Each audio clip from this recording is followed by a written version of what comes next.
the other fasters moved to join. I was a college professor in the U.S. until I quit my day job a year ago to do what I felt was most important. My experience of the fast so far, getting over the notion of hunger and the fact that I have to pass by other people eating, that was pretty quick. The dreams about food, that passed. I also have a greater degree of clarity, although my stress level is more obvious, and I can only sing for it, I can't multi-thread, as you say. I only can do one thing at a time. My reasons for fasting are similar. I'm fasting as an atonement. I feel I'm atoning for the American dream, which is the world's nightmare. I'm fasting to make a statement, and in fact, I'm fasting to make many statements, because I know that the longer I go without food, while my physical energy goes down, the loudness of my voice will increase. Most of humanity is aware that there's a problem, despite the attempts of many to obscure the truth. But most of humanity is not aware how serious the problem is, how close to the point of no return we may be. Earlier this summer, I had an epiphany.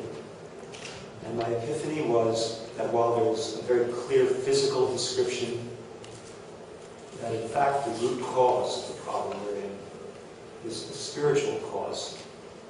Spiritual not so much in the sense of religious, but spiritual in the sense of non-material, ethical, moral, all the good qualities that human beings have. You see, our dominant global socioeconomic system is one which renders all of the important things about being human as externalities. If you can't cut it, chop it, polish it, and sell it, it has no value. In fact, we have to say ethical values to give a notion of other than monetary value. This is one of the sources of the problem. Now, as individual humans, we have morals and ethics and a conscience, despite it sometimes being suppressed or impaired in individuals.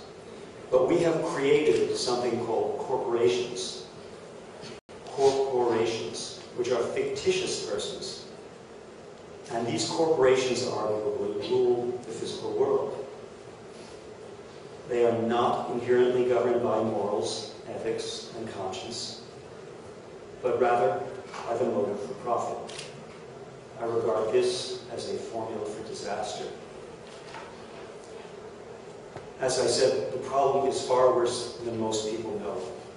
In order to survive, we must globally become aware very quickly. My hope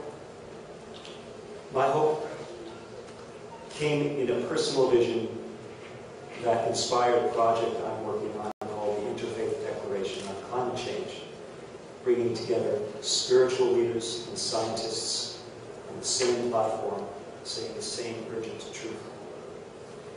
Spirit and science aren't often thought of as being in agreement. And so we concentrate on having religious leaders, meditative leaders, and scientists together saying the same thing.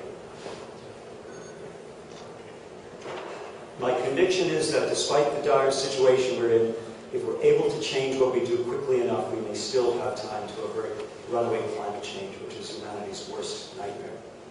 This will require a shift of consciousness on a massive scale. It is still possible, however.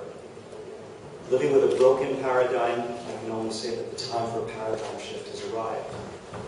But when the critical point comes, the paradigm can shift very, very quickly. That's why I'm here, and that's why I'm fasting.